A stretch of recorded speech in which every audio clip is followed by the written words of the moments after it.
welcome in Germany with your new movie, John Carter. Yeah. Actually, you're up in cinema with two movies with quite around about $500 million. How does that make you feel? It's exciting. I'm very proud of both films, all three films that are going to come out in 2012. So it's really truly more about the character and the storytelling than the budget. But I mean, I think it's just the grandeur of it all is exciting as well. You know, knowing that it's going to be everywhere is a great feeling too. And I think most importantly, we made a great film in John Carter, and that's what you basically grab onto and what you're most proud of. Was it a tough casting process to convince other people that you could be John Carter?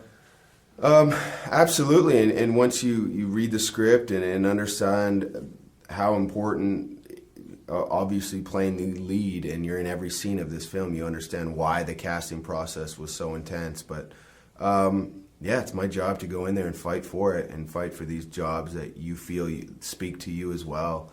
So it was very intense. It was months upon months of going in and back into the room, and then a screen test, and then another screen test, and working with other actresses and chemistry reads, and yeah, it was a lot, but well worth it. As I could see this morning, you're physically very fit in this movie, and you had to be. But it should come easy to you since you're a personal trainer and nutritionist. I wish it came easy to me. No, I mean I don't walk around looking like that, believe it or not. So it was a good regimen. It's just incredibly disciplined regimen of eating and obviously working out. But yeah, around 11 months of that. But you managed that yourself since you're. I did, yeah. I did, yeah. I think if I do this again. I may bring in someone else just because there's days where I literally couldn't get out of bed. Maybe they'll have to like pick me out, physically bring me to the gym or something because I was just so tired. But yeah, it was on my own.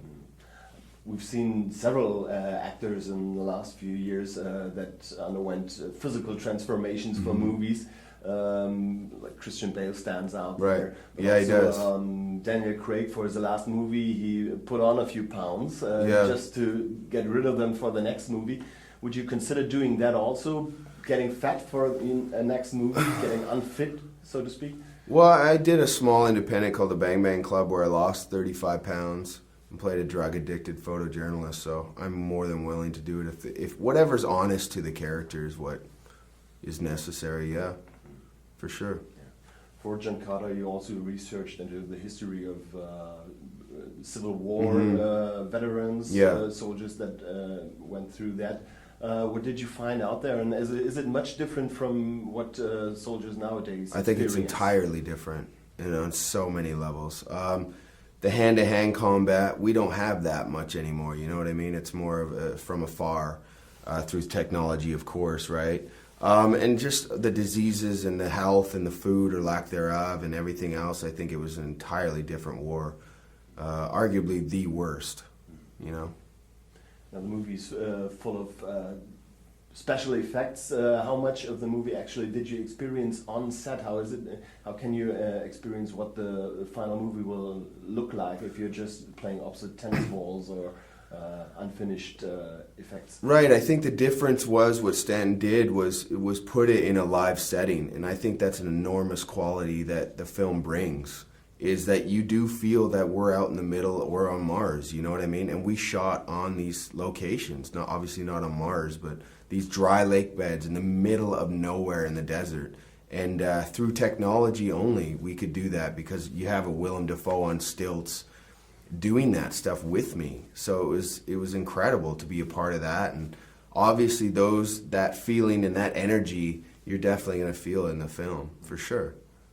One important character is completely artificial. That's your sidekick, Woola, named Woola. Who was the stand-in for that? Was there anything to play against? Yeah, I had a puppeteer actually with a Woola-sized head, which is about that big, and he was amazing. But then you do a few takes with him and get it down, and then there's just takes to nothing.